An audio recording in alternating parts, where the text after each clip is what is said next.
Tekken 8's closed beta test is almost here. A reminder for the closed beta test was just posted by the official Tekken 8 Twitter page, or X, whichever one you want to call it. But with that friendly reminder, we also got a sneak peek into 3 of the new fighters' movesets. Those fighters are Raven, Fang, and Azucena.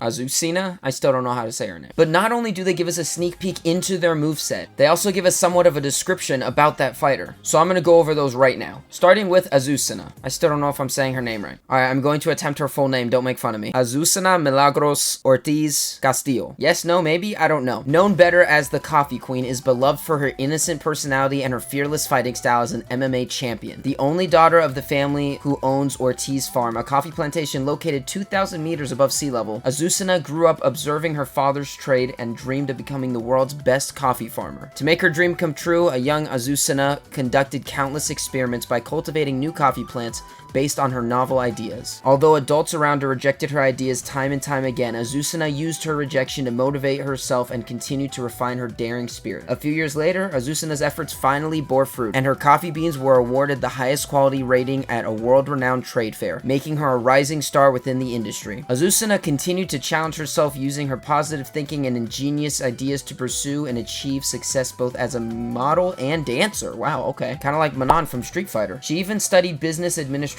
at the most prestigious university in the country. However, the caffeine coursing through her body led her to the conclusion that in order to become the best in the world, one needs not only stability, but adventures as well. A plan suddenly clicked into place for her while she captured a runaway alpaca with one hand and held a cup of coffee with the other. Okay. She decided she would use her physical prowess earned from training at high altitude to break into the American MMA scene and promote her Azucena blend. Her plan succeeded, and in her first year, Azucena rose to the top ranks as champion. All the while, she acted as a walking billboard for the Ortiz farm, leading to a dramatic increase in the plantation's sales and popularity. As her next step forward, Azucena has turned her attention to the King of Iron Fist tournament, which has emerged as the world's most popular fighting tournament in recent years. If she wins, she will be that much closer to becoming the best in the world. Although the day for the tournament remains undecided, Azucena is confident that that day is not far away. My intuition never fails me, she says. So there you have it, coming all the way from Peru. She is confident. I think it's interesting that she's already won a ton of tournaments and is a model. I mean, I can see it. Honestly though, I'm excited for her joining. She gives a little bit of flair to the cast, and I hope everybody likes her enough to where she's here to stay. Moving on, next we have the Godfist, Fang Wei. With his country of origin being China, Fang Wei is a master of Taiji Quan, I think that's how you say it, who, guided by the teachings of the Godfist scrolls, aims to become the perfect warrior who transcends all, the Dragon God. However, at the most recent King of Iron Fist tournament, Fang suffered a crushing defeat at the hands of Wing Chun master Leroy Smith. That makes sense. That's why they're rivals in his trailer. You will never reach the height of true martial arts with that heartless technique of yours. You are unworthy of even being compared to your master. Dang! Leroy roasted him. The master of which Leroy refers is Wu Ziao. Dude, I don't know how to pronounce all this stuff. A martial artist who is known as the Godfist and under whose guidance Fang trained. In contrast to Fang, who believes that true martial arts resides in the pure and unyielding power, his master had always preached that it is essential for one's heart to be in line with one's technique. Whose belief holds true? Fang thought he had found the answer on the stormy night he killed his own master, yet his fight with Leroy seemed to say otherwise. Wing Chun as a martial art is nearly invulnerable. Users turn their opponent's own power against them to control them. Even still, if one can just break through their defense with overwhelming power,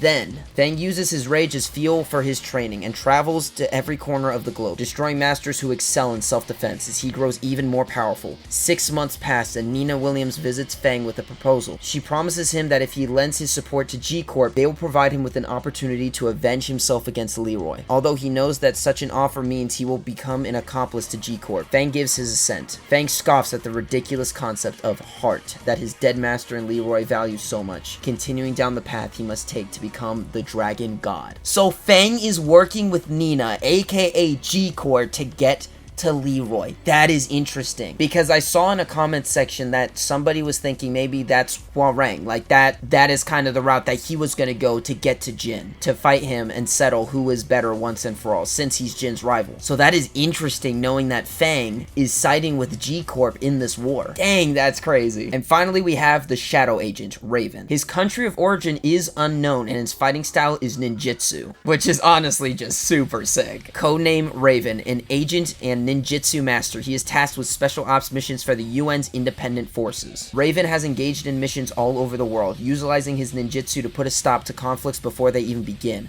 However, the brutal power struggle between the Mishima Zaibatsu and G-Corp threatens to bring the entire globe to its knees, and Raven only sees more chaos on the horizon. To face the challenge that lie ahead, he must continue to push past his limits. With this in mind, Raven sets out to train with his ninjutsu master once more, while the top brass admires Raven's resolve and accepts his request to go train. Their approval comes with a condition. They will only cover his absence for half a year, aiming to maximize his results in a limited time frame. Raven decides to focus on honing on the arts he already excels at. Months pass, and he masters a new art, Shadow Clones. Thinking Naruto over here. Just as he receives orders to return. Thus, Raven leaves the training grounds behind, anticipating the new battle that awaits him. I love these little informational bits that they're giving us here, because it hammers down the fact that Tekken 7 and Tekken 8 are taking place only 6 months apart from each other. And it tells us what these characters are doing with their time in between the games. Raven going back to train, not knowing the coming conflict that's about to happen. I'm wondering what side he's gonna be on with this coming war, the Mishima Zaibatsu or G-Corps. They also talk about the UN's independent forces, where I think Victor's gonna come into play, so I'm really excited to see what happens there. But guys, let me know in the comments what you think of these movesets and these character backstories that we're getting. I can't wait to see what character is going to get revealed next for Tekken 8. But until then, thanks for watching, and I'll see you in the next video.